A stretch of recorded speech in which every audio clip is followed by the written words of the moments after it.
Design school இது பேசிகிட்டு இருக்கோம். இந்த இயர் எக்ஸிபிஷனோட தீம் வந்து சித்திரங்கள் பேசும் சட்டங்கள் சரித்திரம்.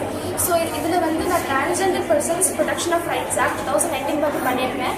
இங்கே நியராக 40 ஸ்டூடெண்ட்ஸ் டிஸ்பிளே பண்ணியிருக்காங்க ஒரு ஆர்ட் பற்றி அண்ட் ஆக்ட் பற்றி நிறையா டிஸ்பிளே பண்ணியிருக்காங்க. நீங்கள் தெரிஞ்சுக்கணுன்னா கண்டிப்பாக வாங்க. Good morning everyone. நான் திரிவிக்ரம் குப்தா. நான் டிசைன் ஸ்கூல்லேருந்து பேசுகிறேன். நான் வந்து இந்த வாட்டி ஆர்ட் எக்ஸிபிஷன் சித்திரங்கள் பேசும் சட்டத்தின் சரித்திரம்ல வந்து நான் வந்து வைல்ட் ப்ரொடெக்ஷன் ஆக்ட் ஆஃப் 1972 பண்ணியிருக்கேன்.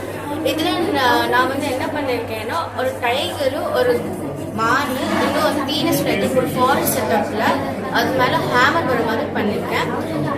இதில் வந்து என்னன்னா ஒரு டைகர் வந்து அழிச்சு போயிட்டு வரனால 1972 இந்திரா காந்தியோட கவர்மெண்ட் வந்து இந்த ஆக்டை வந்து லான்ச் பண்ணாங்க. அதோட ஒரு ஸ்கீமை லான்ச் பண்ணாங்க. அது பேர் தான் ப்ராஜெக்ட் டைகர். 2023 வந்து ப்ராஜெக்ட் டைகரோட 50 இயர்ஸ் ஆனிவர்சரினால கவர்மெண்ட் வந்து நரேந்திர மோடி கவர்மெண்ட் வந்து ஒரு காயின் ரிலீஸ் பண்ணியிருந்தாங்க ரிசர்வ் பேங்க் ஆஃப் இந்தியா மூலமாக. அதில் வந்து 50 இயர்ஸில் என்னென்ன நடந்திருக்கோ ஹிஸ்ட்ரி அது பற்றி வந்து இந்த காயினை ரெப்ரசென்ட் பண்ணியிருக்காங்க.